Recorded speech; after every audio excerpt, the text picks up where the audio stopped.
All right, my students, I'm outside. It is a lovely, warm, late spring day. I have an experiment for you to try. And you're going to think it's really simple, but I promise that it will pay off. If you get a chance to do this summer, it will pay off next year when you have to do part of the geometry chapter in 7th grade. So you're going to need some objects. I just picked a hole punch and a ring clip there. You can do it with just about anything. If you've got blocks, if you've got pool toys, if you've got action figures, just make sure they can get wet. Okay, you don't want to use anything electronic. You don't want to use food because it will dissolve. You want things that you can dry off and not permanently affect them. You're also going to need a source of water that can mist. So for example, a spray bottle or a garden hose set on a very fine mist setting.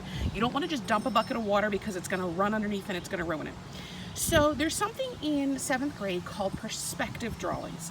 And students usually have a really hard time with things like this. If you do this experiment this summer, it will make much more sense to you next year.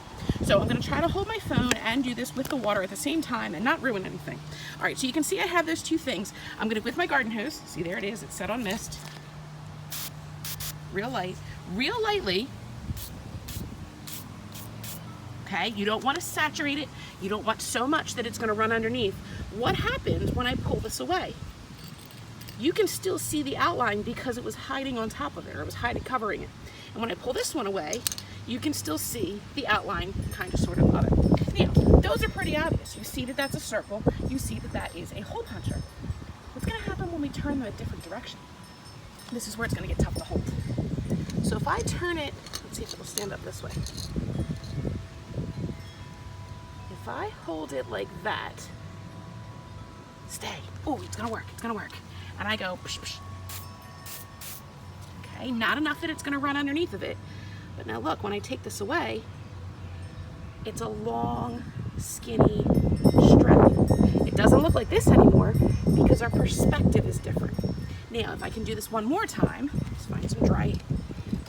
Nope, that's not gonna work. I might have to recruit my kids and I'll take pictures of it later. But if I hold it this way and shoot straight down, like you're a bird flying over top, what do you think it's gonna be? It's not gonna look like this. It's not gonna be as long as this. It's gonna be a smaller area. You might even, holding it like this, you might even only have 2 dots. What do you think this is gonna look like? Maybe if you had a friend help you with this. If somebody holds it and somebody else spritzes it, what do you think the dry spot's gonna look like underneath? If you go straight over top of it and there's not enough to run underneath of it and wet the concrete, it's probably gonna be just a little teeny tiny space, maybe like that. All right, so try some different shapes this summer. It's a great thing when you're in the pool. You can even like splash a little bit of water as long as it's not gonna be too much to run underneath. Have fun with it.